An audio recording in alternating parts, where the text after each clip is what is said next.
بالله من الشيطان الرجيم. بسم الله الرحمن الرحيم.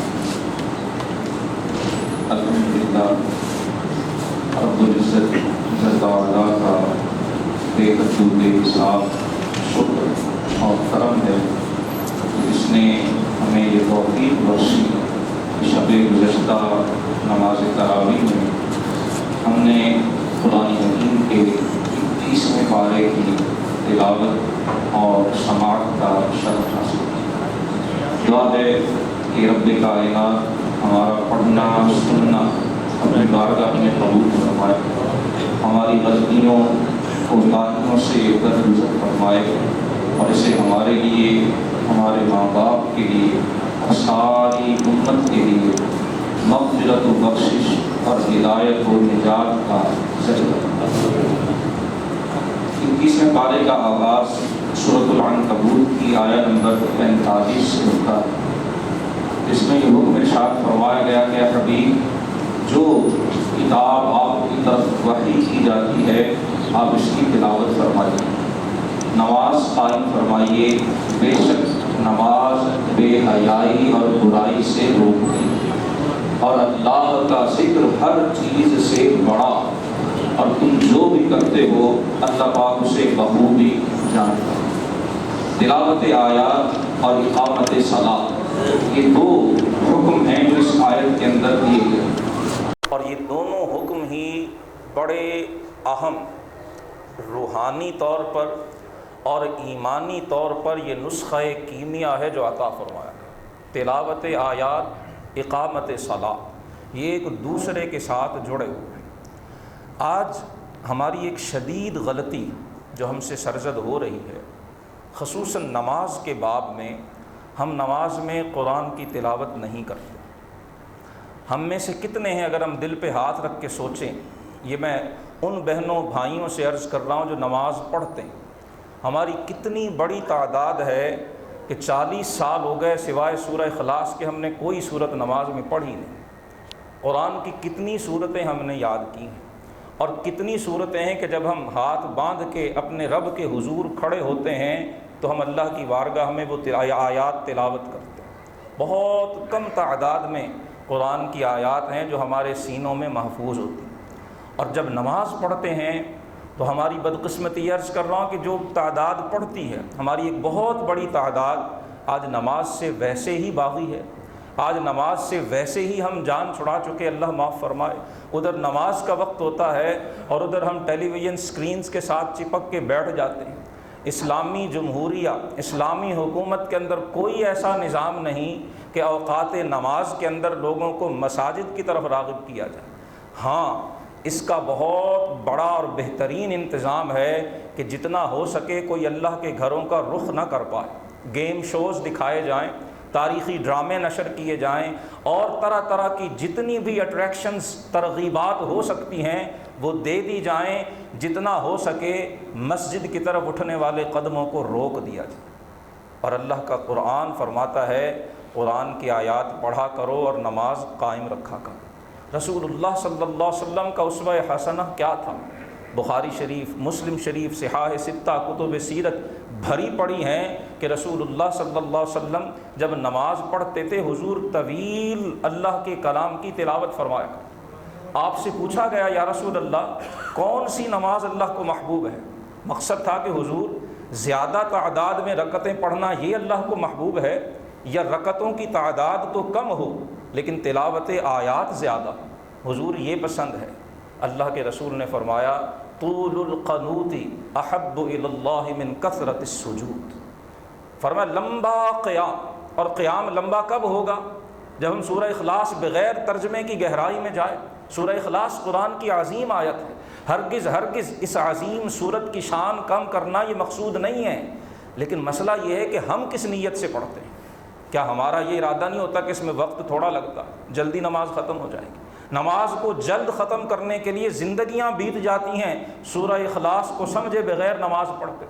اور محبوب خدا اشرف انبیاء امام الانبیاء والمرسلین فرماتے ہیں طول القنوت، نماز میں لمبا قیام، فرمایا یہ اللہ کو زیادہ سجدے کرنے سے زیادہ پسندیدہ ہے۔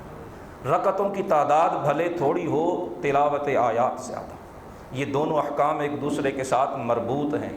جب ہم ایک سے بغاوت کریں گے، ایک کو ترک کریں گے، دوسرے حکم کی نورانیت، دوسرے حکم کے اثرات اور دوسرے حکم کا فیضان وہ ہمیں نصیب نہیں ہوگا۔ کوشش کرنی چاہیے کہ اللہ پاک ہمیں نماز میں اپنے پاک کلام کی آیات کی تلاوت کی توفیق عطا فرمائے۔ اگلی آیت میں پھر حکم دیا گیا، کل بھی عرض کی تھی، فرمایا اہل کتاب سے اگر مکالمہ ہو، یہودیوں سے، عیسائیوں سے اگر گفتگو ہو تو فرمایا ان کے ساتھ جو گفتگو ہے الا باللتی ہی احسن، عمدہ انداز میں گفتگو ہونی چاہیے، بہتر انداز میں گفتگو ہونی چاہیے۔ ہمارا اور ان کا عقیدے کا اختلاف ہے، نقطۂ نظر کا اختلاف ہے، بہت ساری باتوں میں ہماری اور ان کی رائے مختلف ہے، لیکن اختلاف رائے کا مطلب بدتمیزی کرنا نہیں ہے، اختلاف رائے کا مطلب جھگڑے میں پڑنا نہیں ہے، اختلاف رائے کا مطلب گریبان پکڑنا نہیں ہے، اختلاف رائے کا مطلب ایک دوسرے کے سر پھاڑنا نہیں ہے۔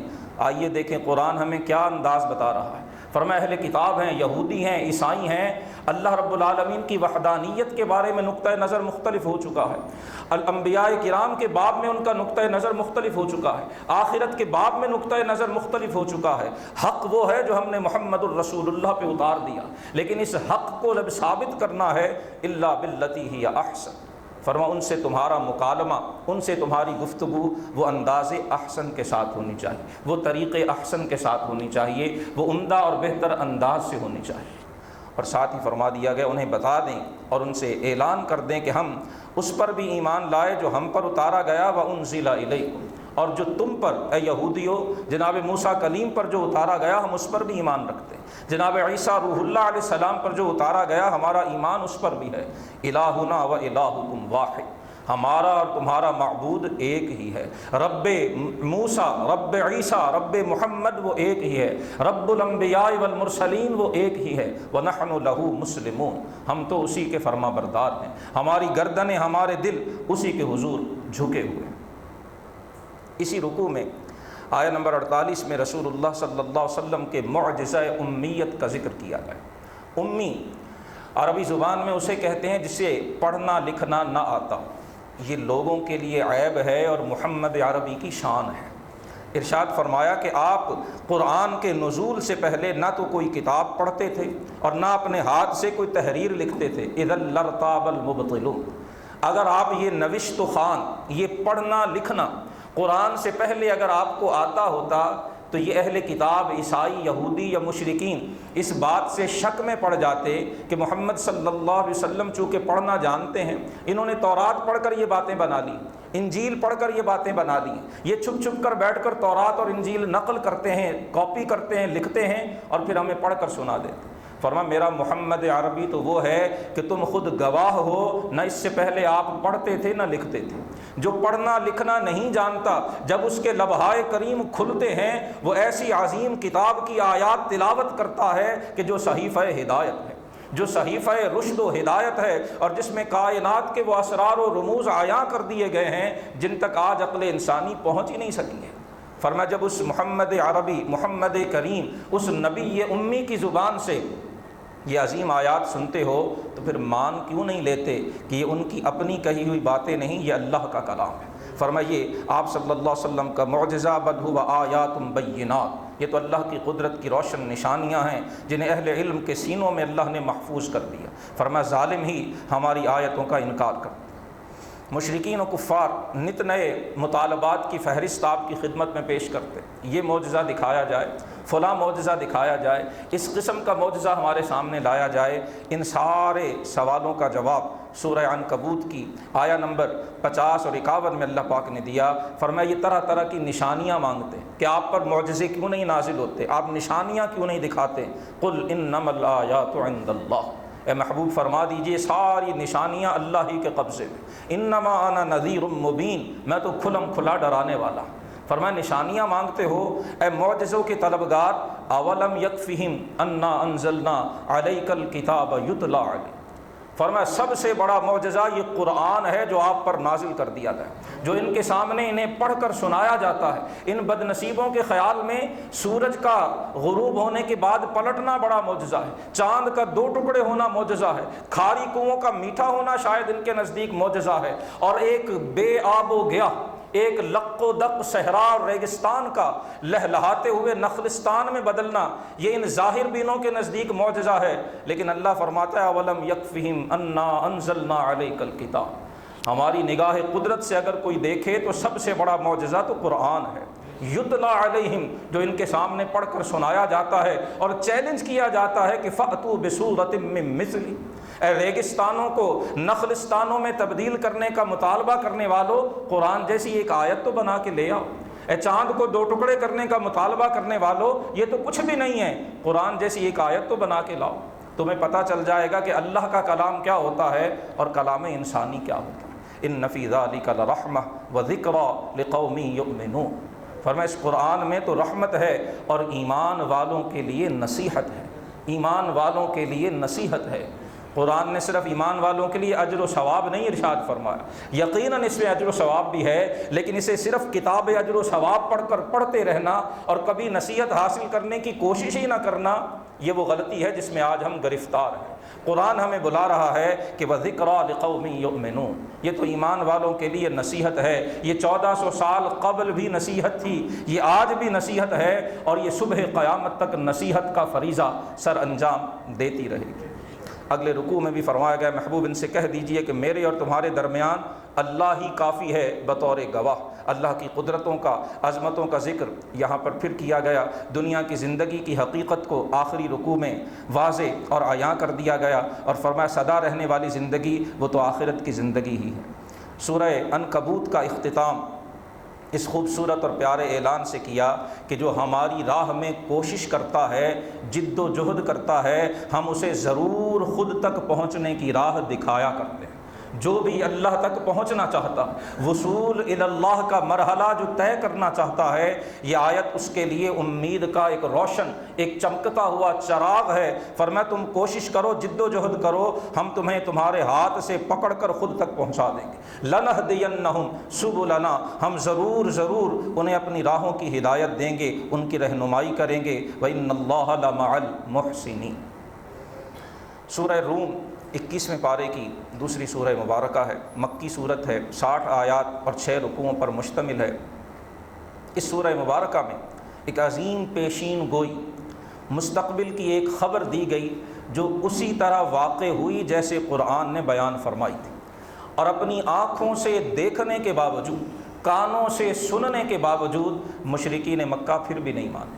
مفسرین نے لکھا ہے کہ جب رسول اللہ صلی اللہ علیہ وسلم نے اعلان نبوت فرمایا تو اس کے تھوڑے عرصے بعد ہی، آغاز میں ہی جزیرہ عرب سے باہر رومیوں اور ایرانیوں کی جنگ ہوئی ملک شام کے اندر۔ رومی یہ عیسائی تھے اور ایرانی جو ہے یہ مجوسی تھے، آتش پرست تھے، بت پرستی اور آتش پرستی میں مبتلا تھے۔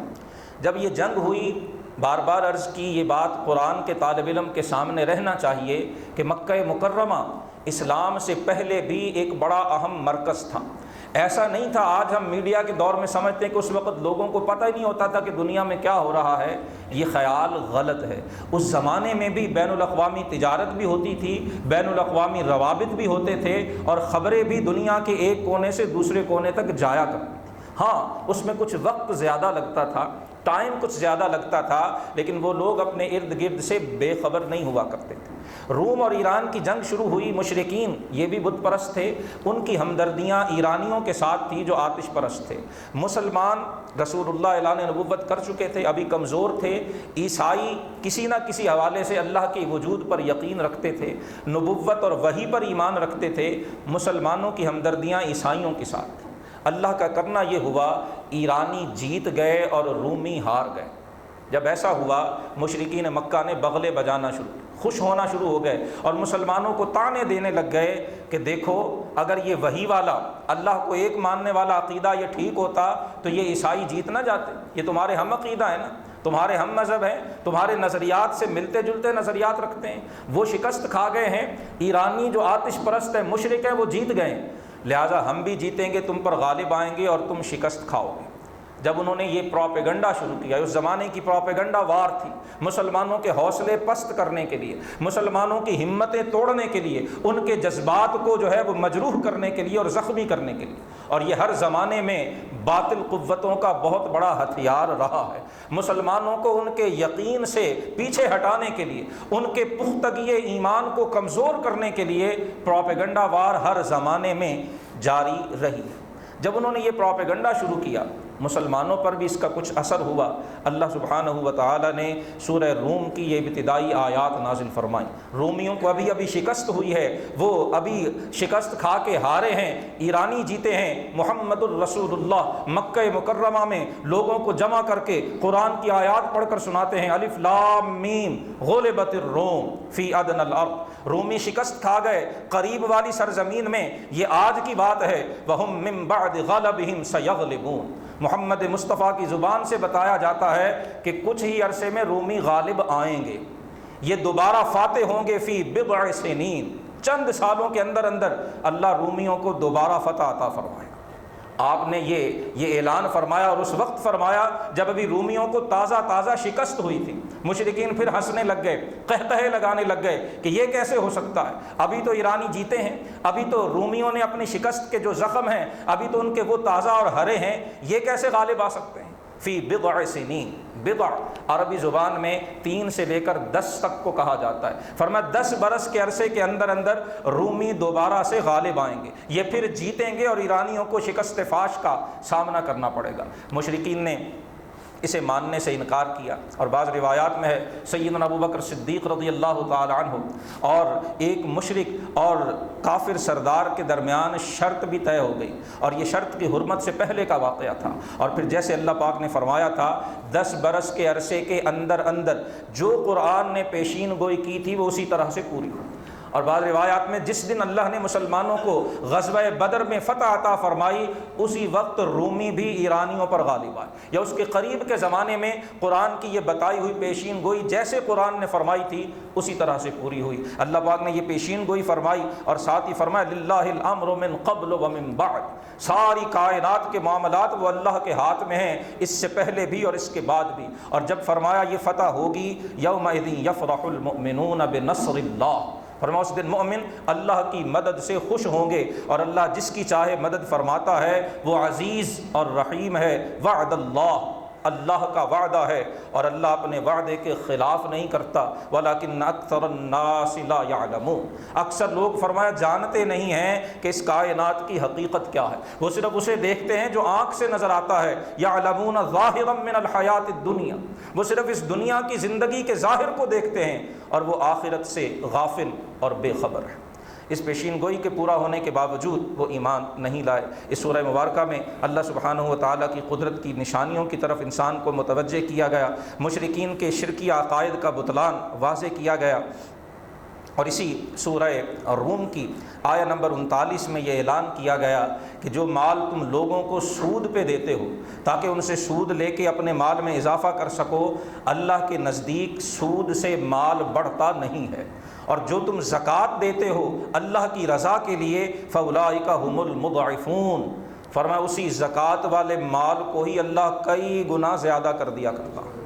اب ظاہری طور پر سود لینے والے کے پاس مال زیادہ آ رہا ہے، کیلکولیٹر حساب و کتاب بتاتا ہے کہ اس کا مال بڑھ رہا ہے، اللہ فرمانا لا یربو عند اللہ، زکوٰۃ دینے سے مال بظاہر کم ہوتا ہے، کیلکولیشن سے حساب و کتاب سے مال کم ہوتا لگتا ہے، اللہ فرماتا اولئک ھم المضاعفون، تم کہتے ہو کم ہو رہا ہے، اللہ فرما رہا ہے یہ کئی گنا بڑھے گا۔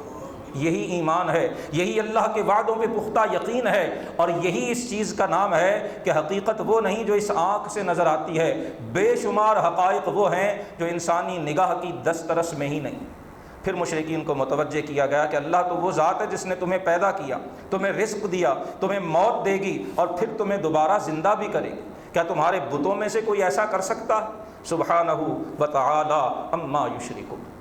سورہ لقمان 21ویں پارے کی اگلی سورہ مبارکہ ہے، مکی صورت ہے، 34 آیات اور 4 رکوعوں پر یہ سورہ مبارکہ مشتمل ہے۔ آغاز قرآن حکیم کی کتاب ہدایت ہونے سے، کتاب حکیم ہونے سے کیا گیا، نیکوکاروں کے لیے اسے ہدایت اور رحمت کا باعث ارشاد فرمایا گیا۔ قرآن سے ہدایت نصیب کنہیں ہوگی؟ قرآن کن کی زندگیوں میں انقلاب کا پیش خیمہ بنتا ہے، قرآن سے کن کے دل کے حالات بدلتے ہیں؟ الذین یقیمون الصلاۃ۔ قرآن سے ہدایت لینے کے لیے سب سے پہلی شرط نماز کو قائم کرنا ہے۔ جس شخص کی زندگی میں، جس قوم کی زندگی میں نماز قائم نہیں ہے، قرآن کبھی بھی اس کے دل کو گمراہی سے ہدایت کی طرف نہیں لائے گا۔ قرآن سے نور ہدایت ان خوش نصیبوں کے حصے میں آئے گا جو نماز قائم کریں، یؤتون الزکاۃ، زکوٰۃ ادا کریں گے، وہم بالآخرۃ ہم یوقنون، اور مرنے کے بعد آخرت پر انہیں یقین ہوگا، اتنا ہی یقین جتنا ابھی طلوع ہونے والے سورج پر ہے، بلکہ اس سے کہیں بڑھ کر انہیں قیامت پر یقین ہوگا۔ فرمایا جو ایسے یقین کے حاملین ہیں وہی شاہراہ ہدایت کے مسافر ہیں، اور وہی فلاح اور کامیابی کی منزل کو پہنچنے والے ہیں۔ آیا نمبر 6 میں بتایا کہ کچھ لوگ وہ ہیں جو لہو الحدیث، فضول باتیں، قصے، کہانیاں، ناول، افسانے اور اس طرح کی چیزیں وہ باقاعدہ خریدتے ہیں، لیضل عن سبیل اللہ بغیر علم، تاکہ وہ اللہ کی راہ سے لوگوں کو بغیر علم کے گمراہ کر سکیں، وَيَتَّخِذَهَا هُزُوًا، اور قرآن کو مذاق بنا سکیں۔ فرمایا ایسے لوگوں کے لیے توہین آمیز عذاب ہے۔ مفسرین نے لکھا ہے کہ ایک کافر سردار مکہ کا رہائش، وہ جب ایران اور روم کے سفر پہ جاتا، وہاں سے قصے کہانیوں کی کتابیں خرید کے لاتا، اور جب آپ صلی اللہ علیہ وسلم لوگوں کو اللہ کا کلام پڑھ کر سناتے، وہ لوگوں کو اکٹھے کرتا اور کہتا آؤ اس طرح کے قصے تمہیں میں بھی سناتا ہوں، یہ فلاں بادشاہ کی کہانی آؤ مجھ سے سن لو، یہ فلاں بادشاہ کے قصہ میں تمہیں سناتا ہوں۔ اس کا ذکر یہاں پر کیا گیا۔ قرآن سے روکنے کے لیے قصے کہانیوں کی طرف قوم کو لگانا، یہ تو مشرکین مکہ کا دستور تھا، یہ تو مکہ کے بت پرستوں کا شیوا تھا۔ آج مسلمانوں کو کیا ہو گیا کہ ان کا نظم اجتماعی آج قرآن سے، نماز تراویح سے، اللہ کے گھر سے روکنے کے لیے قصے، کہانیاں، ڈرامے، فلمیں، میڈیا، سوشل میڈیا، اس پر طرح طرح کے اعلان کیے جانے والے پیکیجز، مقصود مسلمان نوجوان اللہ کے کلام کی طرف جانے کی بجائے، مساجد کی طرف متوجہ ہونے کی بجائے، کلام الہی کو سننے کی بجائے اس گلیمر کے اندر، اس چکا چوند کے اندر، ان روشنیوں، ان رعنائیوں، ان دلچسپیوں میں کھو کے رہ جائے اور اس کے کانوں تک اللہ کے کلام کی آیات پہنچ ہی نہ پائے۔ یہ تو مشرکین کا شیوا تھا۔ مسلمانوں نے کب سے انہی کے نقش قدم پہ چلنا شروع کر دیا۔ اللہ پاک ہمیں اس سے بچنے کی توفیق عطا فرمائے اور ہمارے ارباب اختیار کو بھی ہدایت عطا فرمائے، کوئی اس حوالے سے بھی کچھ سوچ سکیں کہ اس مشرکانہ بت پرستانہ رویے کا ازالہ کیوں کر ممکن ہے۔ حضرت لقمان کا ذکر اسی سورہ مبارکہ کے دوسرے رکوع میں کیا گیا۔ جناب لقمان اللہ کے محبوب اور نیک بندوں میں سے تھے۔ آپ کے نبی ہونے کے بارے میں مفسرین کی آراء مختلف ہیں۔ قرآن حکیم نے صراحت کے ساتھ اس کا ذکر نہیں کیا۔ رسول اللہ صلی اللہ علیہ وآلہ وسلم سے حدیث صحیح مستند میں اس باب میں کچھ منقول نہیں ہے، اور قرآن حکیم کا جو اسلوب ہے وہ بار بار عرض کی کہ قرآن جو اصل موضوع ہوتا ہے، جو اصل مقصد ہوتا ہے، اس پہ توجہ دیتا ہے، اور جو غیر اہم باتیں ہوتی ہیں، جو ثانوی اہمیت کی حامل چیزیں ہوتی ہیں، قرآن حکیم انہیں نظر انداز کر دیتا ہے۔ یہ اتنا اہم نہیں کہ جناب لقمان نبی تھے یا نبی نہیں تھے، اہم یہ ہے کہ جناب لقمان نے نصیحتیں کیا کی، جناب لقمان نے پیغام کیا دیا۔ وہ پیغام بڑا قیمتی ہے، وہ پیغام بڑا اہم ہے، وہ نصیحتیں بڑی اہم ہیں، اور قرآن نے ان نصیحتوں کو اپنے دامن میں سمیٹ لیا۔ اللہ پاک نے ہماری ہدایت کے لیے انہیں یہاں نقل فرمایا، فرمایا ہم نے لقمان کو حکمت عطا فرمائی، انشکر للہ، کہ تم اللہ کا شکر ادا کرو۔ بعض مفسرین فرماتے ہیں حکمت کے فوراً بعد شکر کا ذکر کر کے بتا دیا کہ سب سے بڑا دانا وہ ہے جو اللہ کا شکر گزار ہے، سب سے بڑا سمجھدار اور حکیم وہ ہے جس کی صرف زبان نہیں، اس کے دل کی دھڑکنیں بھی اپنے رب کا شکر ادا کرتی ہیں، اس کے دماغ کے خیالات اور فکر و شعور بھی اپنے رب کی بارگاہ میں سجدہ ریز ہوتے ہیں۔ جو اس رب کا شکر ادا کرتا ہے وہ سب سے بڑا حکیم ہے۔ اور فرمایا جو شکر ادا کرے سو بھلا اس کا اپنا ہی ہے، اور جو ناشکری کی راہ اختیار کرے ان اللہ غنی حمید، اس رب کو ضرورت کس کی ہے، اس رب کو حاجت کس کی ہے، وہ تو ساری کائنات سے بے نیاز ہے، وہ تو حمید، وہ تو سراہے جانے کے لائق ہے اور سراہا گیا۔ جناب لقمان بیٹے کو نصیحتیں فرماتے ہیں۔ سب سے پہلے نصیحت فرمائی یا بنی لا تشرک باللہ۔ مفسرین فرماتے ہیں قرآن سے ہم نے سیکھنا ہے، خصوصاً جو ماں باپ ہیں جو اپنی اولاد کی تربیت کرنا چاہتے ہیں، ان کے لیے یہ آیتیں بڑی قیمتی ہیں۔ فرمایا یا بنیا، یا بنیا کا مطلب ہے میرے پیارے بیٹے، مفسرین فرماتے قرآن ہمیں سمجھا رہا ہے کہ نصیحت ہمیشہ پیار سے کی جاتی ہے۔ اگر ہم چاہتے ہیں کہ ہماری نصیحت مفید ہو، فائدہ مند ہو، تو ہمیں اپنی اولاد کے ساتھ محبت اور پیار کا رویہ اپنانا چاہیے۔ ڈانٹ کے، ڈپٹ کے، مار کے، دوستوں کی محفل میں، رشتہ داروں کے سامنے اولاد کو بے عزت کرنے سے کبھی مطلوبہ نتائج حاصل نہیں ہوتے ہیں۔ آج ہم میں سے بہت سے یہ غلطی کرتے ہیں، اور یہ غلطی کرنے کی وجہ قرآن سے دوری ہے۔ اگر ہم قرآن کو سمجھیں، اگر قرآن سے ہم ہدایت کشید کریں، قرآن ہمیں ہدایت دے رہا ہے۔ دیکھو جناب لقمان نصیحت کر رہے ہیں، یا بنی، اے میرے پیارے بیٹے، لا تشرک باللہ، شرک سے منع فرمایا، بتا دیا کائنات کا سب سے بڑا ظلم عظیم وہ شرک ہے۔ درمیان میں پھر اللہ سبحانہ و تعالیٰ نے والدین کی جو احسانات ہیں ان کی طرف متوجہ کیا، ماں کی جو قربانیاں ہیں ان کا ذکر بالخصوص کیا گیا، اور یہ پرتاثیر اسلوب قرآن حکیم نے اختیار کیا۔ ارشاد الہی ہے، انشکر لی ولوالدیک، میرا شکر ادا کرو اور اپنے والدین کا شکر ادا کرو۔ وہ اللہ جو شرک سے پاک ہے، جو شرک سے سبحانہ و تعالی عما یشرکون بہت بلند و بالا ہے، اپنے شکر کے ساتھ فوراً فرمایا والدین کا بھی شکر ادا کرو۔ میرے شکر کے بعد تمہارے شکر کے سب سے زیادہ حقدار وہ تمہارے والدین۔ لیکن فرمایا اگر والدین بھی تمہیں شرک کی طرف بلائیں، لا تطعہما، خصوصاً صحابہ کرام علیہم رضوان کے زمانے میں ابتدائی اسلام میں صورتحال بڑی عجیب و غریب تھی۔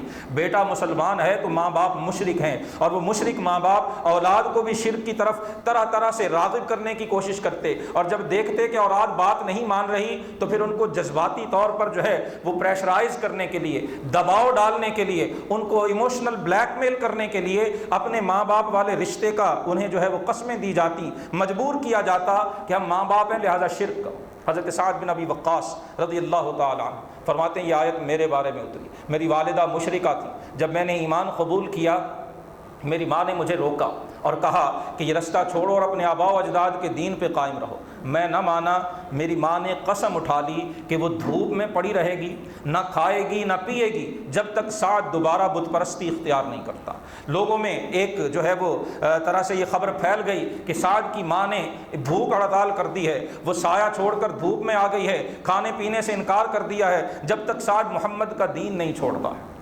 چند گھنٹے گزرے، ایک آدھ دن گزرا، جب اس کی حالت خراب ہونا شروع ہوئی، حضرت سعد کہتے ہیں میں اس کے پاس گیا اور اس کے پاس جا کے کہا یا امہ، اے ماں سن لے، تیری تو ایک جان ہے، اگر تیری 100 جانیں بھی ہوں اور وہ میری آنکھوں کے سامنے ایک ایک کر کے نکلیں، تجھے 100 بار آنکھوں کے سامنے مرتا ہوا دیکھنا تو قبول ہے، اپنا ایمان چھوڑنا مجھے قبول نہیں ہے۔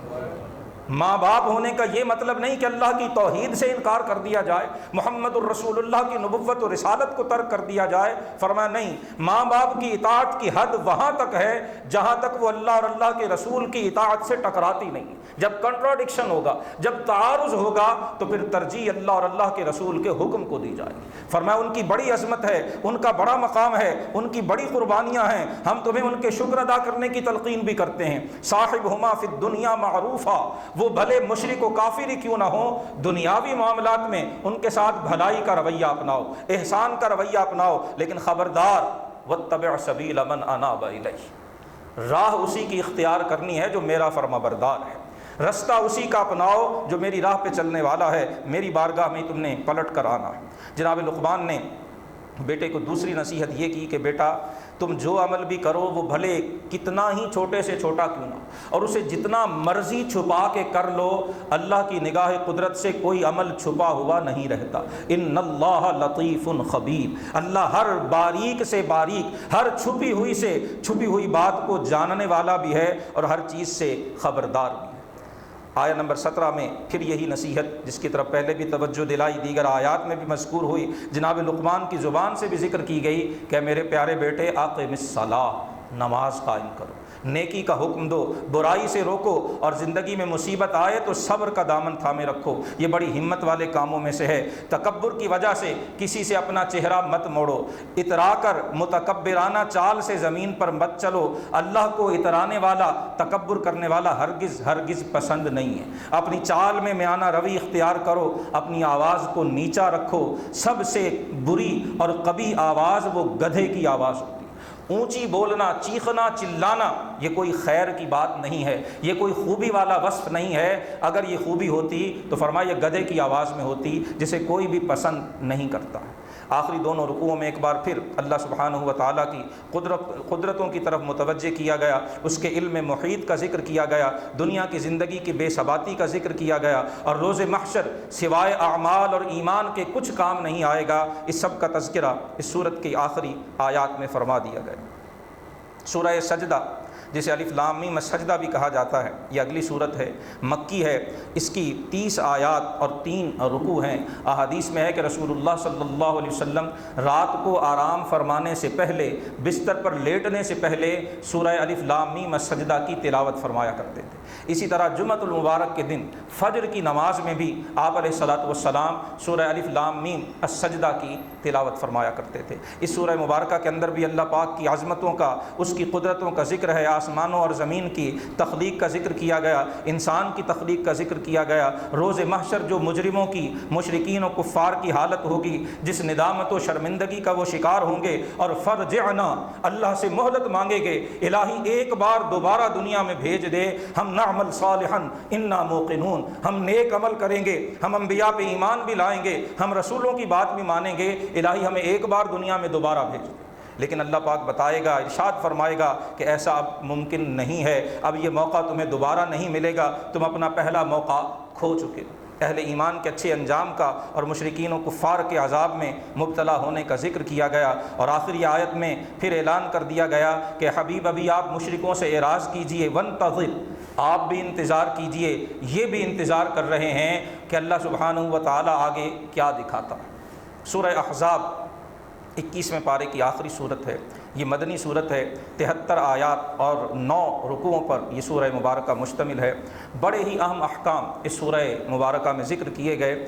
مدنی صورتیں جیسے ہم جانتے ہیں ہجرت کے بعد نازل ہوئی ہیں، اکثر و بیشتر جو معاشرتی احکام ہیں، جو ملی احکام ہیں، جو قومی احکام ہیں، وہ انہی صورتوں کے اندر ارشاد فرمائے گئے۔ سورہ احزاب میں ایک تو غزوہ احزاب کا تذکرہ ہے، اور اس کے ساتھ آپ علیہ الصلاۃ والسلام کے کئی ایک خصائص جو حضور کی خصوصیات ہیں، انبیاء کرام میں جن خصوصیات کی وجہ سے اللہ نے آپ کو ممتاز فرمایا، ان خصوصیات کا ذکر اس سورہ مبارکہ میں خاصیت کے ساتھ کیا گیا ہے۔ منافقین کے احوال کا ذکر کیا گیا ہے، اور تمام مشرکین و کفار کی جو ریشہ دوانیاں تھیں ان کا ذکر، اور اللہ کی رحمتوں اور رب کی نہ دکھائی دینے والی قوتوں کا اپنے حبیب اور صحابہ کرام کے شامل حال ہونے کا تذکرہ اس سورہ مبارکہ کا حصہ ہے۔ آغاز اس حکم الہی سے کیا گیا، اتق اللہ، اے حبیب اللہ سے ڈریے اور کافروں اور منافقوں کی پیروی مت کیجیے، اللہ ہر بات کو جاننے والا اور حکیم ہے، جو آپ کی طرف وحی کی جاتی ہے آپ اسی کی اقتداء کیجیے۔ منافقین پراپیگنڈا کریں گے، وہ طرح طرح سے دہائیاں دیں گے، الٹی سیدھی باتیں بنائیں گے، آپ ان کی باتوں پہ کان مت دھریے، وتوکل علی اللہ، سارا عالم کفر و شرک اکٹھا ہو جائے گا، وہ یکجا ہو جائے گا، اپنی ساری قوتیں مجتمع کر کے آپ کے خلاف صف آرا ہو جائے گا۔ وتوکل علی اللہ، آپ اللہ پہ بھروسہ رکھیے، وکفا باللہ وکیلا، اور اللہ ہی بطور کار ساز کافی ہے۔ لیکن بھروسے کا مطلب ہاتھ پہ ہاتھ دھر کے سوئے رہنا نہیں ہے۔ اسوہ حسنہ ہمارے سامنے ہے، جس غزوہ احزاب کا ذکر اس سورہ مبارکہ میں کیا گیا ہے، حضور نے تمام اسباب اختیار کیے ہیں، خندق بھی کھودی ہے، پیٹ پہ پتھر باندھ کے کھودی ہے، حلیفوں کے ساتھ معاہدے بھی کیے ہیں، اسلحہ بھی اکٹھا کیا ہے، یہودیوں سے اسلحہ ادھار بھی لیا ہے، جو اپنے پاس وسائل تھے ان سے خریدا بھی گیا ہے۔ ان سارے وسائل کو اکٹھا کر کے کام میں لانے کے بعد، سارے اسباب اختیار کرنے کے بعد پھر حکم ہے وتوکل علی اللہ، جو اسباب ہیں وہ سارے اختیار کر کے پھر اللہ پہ بھروسہ رکھو۔ اللہ اسباب اختیار کر کے جو رب کی دی ہوئی طاقتیں، صلاحیتیں ہیں، قوتیں ہیں، ان سب کو بروئے کار لا کر جو اللہ پہ بھروسہ کرتا ہے، اللہ اس کے بھروسے کو ٹوٹنے نہیں دیتا۔ پہلے رکوع میں بتایا گیا ایک بڑی قبیح رسم جو مشرکین اور اسلام سے پہلے رائج تھی کہ جسے منہ بولا بیٹا بنایا جاتا تھا اسے حقیقی بیٹے کی طرح سمجھا جاتا، وراثت میں بھی اس کا حصہ ہوتا تھا، اور جیسے حقیقی بیٹے کی بیوی کے ساتھ بیٹے کے طلاق دینے کے بعد یا وفات کے بعد نکاح کرنا ناجائز اور حرام سمجھا جاتا تھا، منہ بولے بیٹے کے ساتھ بھی یہی رویہ رکھا جاتا۔ قرآن حکیم نے اس رسم بد کا قلقمہ کیا، اس کا خاتمہ کیا ہے، اور ارشاد فرمایا کہ جنہیں ایک تو زہار کے بارے میں اختصار کے ساتھ یہاں ذکر ہے۔ زہار کا مطلب ہوتا ہے بیوی کے جسم کے کسی حصے کو اپنی والدہ کے ساتھ تشبیہ دینا۔ فرما دیا کہ جو اپنی بیویوں کو مائیں کہہ دیتے ہیں یہ صرف ان کی کہی ہوئی ایک بات ہے، ایسا کہنے سے بیویاں مائیں نہیں بنا کرتی۔ تفصیلی احکام سورہ مجادلہ 28 پارے میں اس کے آ رہے ہیں۔ اس کے بعد فرمایا جنہیں تم اپنا منہ بولا بیٹا بناتے ہو، متبنہ تمہارا جو اڈاپٹڈ جو لے پالک ہے وہ تمہارا سگا بیٹا نہیں ہے۔ جس طرح بیوی کو ماں کہنا یہ ایک فضول بات ہے، اس سے وہ ماں نہیں بنتی، یوں ہی کسی کی اولاد کو بیٹا کہہ دینے سے، بیٹا بنا لینے سے، پرورش کے لیے اسے گھر میں رکھ لینے سے وہ سگا بیٹا نہیں بن جاتا۔ واللہ یقول الحق، اللہ سچ فرماتا ہے اور وہی سیدھی راہ کی ہدایت عطا فرماتا۔ حکم آ گیا کہ اب جو تمہارے منہ بولے لے پالک بیٹے ہیں انہیں ان کے اصل باپ کے نام سے پکارا کرو۔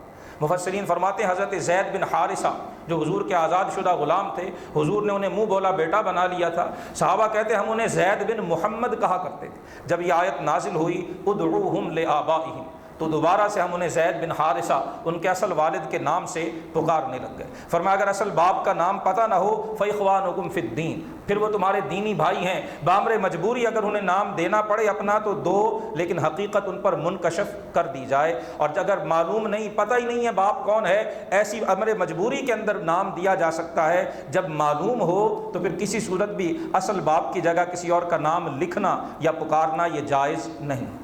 فرمایا جو پہلے تم سے ہو چکا یا بطور خطا کے جو ہو وہ معاف ہے، لیکن جان بوجھ کر حکم شریعت کی مخالفت کرنا یہ گناہ کا باعث ہوگا۔ آیہ نمبر 6 میں حضور کی یہ خصوصیت بیان ہوئی کہ النبی اولیٰ بالمؤمنین من انفسہم، نبی صلی اللہ علیہ وسلم مومنوں کے ان کی جانوں سے بھی زیادہ حقدار ہیں۔ ہم پر ہماری جان کا اتنا حق نہیں ہے جتنا اللہ کے نبی کا ہم پر حق ہے۔ اور ایک ترجمہ اس آیت کا یہ بھی کیا گیا کہ نبی صلی اللہ علیہ وسلم مومنوں سے ان کی جانوں سے بھی زیادہ قریب ہیں۔ ہماری جان ہم سے اتنی قریب نہیں جتنا اللہ کا نبی ہم سے قریب۔ ہم بدقسمت ہیں جو اللہ کے نبی سے دور ہیں اپنے اعمال کے سبب۔ فرمایا وہ قریب بھی ہیں، وہ تم سے زیادہ حقدار بھی ہیں۔ وازواجہ امہاتہم، اور ان کی ازواج مطہرات وہ مومنوں کی مائیں ہیں۔ اسی آیت کی وجہ سے رسول اللہ صلی اللہ علیہ وسلم کی ازواج کو امہات المؤمنین کہا جاتا ہے۔ رشتہ داروں کے حقوق کا وراثت میں ان کے حقدار ہونے کا ذکر کیا گیا۔ یہ اس پس منظر میں تھا کہ جو لے پالک ہے، جسے کسی سے لے کے پالا ہوا ہے، وہ تمہارا شرعی وارث نہیں ہے۔ تمہارے وارث وہی ہیں جنہیں اللہ پاک نے طے کر دیا۔ دوسرے رکوع میں پھر غزوہ احزاب کا ذکر ہے۔ احزاب حزب کی جمع ہے جس کا معنی گروہ اور پارٹی ہوا کرتا ہے۔ مشرکین مکہ، کفار عرب، یہود مدینہ، منافقین مدینہ، ان سب نے مل کر اپنے لشکر اکٹھے کیے۔ سن 5 ہجری میں مدینہ طیبہ پر حملہ آور ہوئے۔ رسول اللہ صلی اللہ علیہ وسلم نے صحابہ کے مشورے سے جناب سلمان فارسی کے کہنے پہ خندق کھود کر مدینہ طیبہ کا دفاع کیا۔ پیٹ پر پتھر بندھے ہوئے ہیں، انتہائی سخت اور کشیدہ حالات ہیں۔ قرآن حکیم نے ذکر کیا کہ صورت یہ تھی کہ یوں لگتا تھا کہ جیسے دل وہ پسلیوں سے اچھل کر حلق میں آ گئے۔ انتہائی خوف، انتہائی دہشت والی کیفیت تھی۔ باہر سے سارے کفار اکٹھے ہو کر حملہ آور ہیں، اندر سے منافقین کے حملے کا بھی خدشہ ہے۔ اور ایسی صورت میں پھر منافقین جو چالیں چل رہے تھے، جس مکر و فریب سے کام لے رہے تھے، جہاد سے بھاگنے کے لیے جو بہانے بنا رہے تھے، ان سب کا ذکر کر کے تردید کی گئی اور بتا دیا کہ یہ منافقین بہانے بنا کر موت سے نہیں بچ سکتے ہیں۔ منافقین ان لشکروں کو دیکھ کر ڈر گئے تھے اور کہنے لگے کہ ہم سے جھوٹ بولا گیا تھا کہ محمد صلی اللہ علیہ وسلم حق ہیں یا اسلام حق ہے، یہ دیکھو یہ کفار آ گئے، یہ ہمیں مار کے چھوڑیں گے، ہم بچ ہی نہیں پائیں گے، آج تو دین مٹ گیا، نعوذ باللہ مسلمان ختم ہو گئے، ہم سے جھوٹے وعدے کیے گئے اور یہ وعدے سچے نہیں تھے۔ یہ منافقین کا دستور تھا۔ اہل ایمان کے بارے میں آیہ نمبر 22 میں فرمایا گیا کہ اسی لشکر کو جسے دیکھ کر منافقین نے سر پیٹنا شروع کر دیا، مارے گئے، لٹ گئے، برباد ہو گئے، ختم ہو گئے، نیست و نابود ہو گئے، دنیا مٹ گئی، انہی لشکروں کو دیکھ کر فرمایا جب مومنوں نے دیکھا قالوا ھذا ما وعدنا اللہ ورسولہ، یہ تو وہی لشکر ہے، یہ تو وہی ابتلاء اور آزمائش ہے جس کا اللہ اور اللہ کے رسول نے وعدہ کیا تھا۔ وصدق اللہ ورسولہ، اللہ کا وعدہ بھی سچا ہے اور اللہ کے رسول کا وعدہ بھی سچا ہے۔ وما زادہم الا ایمانا وتسلیما، فرمایا ان لشکروں کو اس دہشت زدہ ماحول کو دیکھ کر اہل ایمان کے ایمان میں اور اضافہ ہو گیا، ان کے ایمان میں اور ترقی ہو گئی تھی کہ جو ہم سے وعدے ہوئے ہیں یہ لشکر تو نظر آ رہے ہیں لیکن ان لشکروں کے پیچھے اللہ ہمیں فتح بھی عطا فرمائے گا۔ اور پھر اللہ پاک نے نے فرمایا کہ ہم نے ان لشکروں سے تمہاری مدد کی جو تم دیکھ بھی نہیں سکتے تھے۔ اللہ پاک نے مشرکین پر شدید تیز آندھی بھیجی، وہ حواس باختہ ہو کر اپنا مال و اسباب وہیں چھوڑ کر وہاں سے بھاگنے اور فرار ہونے پر مجبور ہو گئے۔ اللہ پاک نے آپ صلی اللہ علیہ وسلم کو فتح عطا فرمائی، صحابہ کرام علیہم رضوان کو فتح ہوئی، اور مشرکین و کفار، منافقین و یہود، ان سب کو ناکامی اور ذلت کا سامنا کرنا پڑا۔ اسی سورہ مبارکہ کی آیہ نمبر 21 میں غزوہ احزاب کے پس منظر میں خصوصاً فرمایا گیا کہ تحقیق تمہارے لیے اللہ کے رسول کی زندگی میں بہترین عملی نمونہ ہے، لیکن اس عملی نمونے سے بھی وہی فیض یاب ہوں گے جو اللہ پر، یوم آخرت پر ایمان رکھتے ہوں گے اور کثرت سے اللہ کا ذکر کرتے ہوں۔ دعا ہے کہ اللہ سبحانہ و تعالی ہمیں آخرت پر پختہ ایمان رکھنے کے ساتھ، اپنا ذکر کثرت کے ساتھ کرتے رہنے کے ساتھ حضور کی سیرت طیبہ کو اپنانے کی توفیق عطا فرمائے۔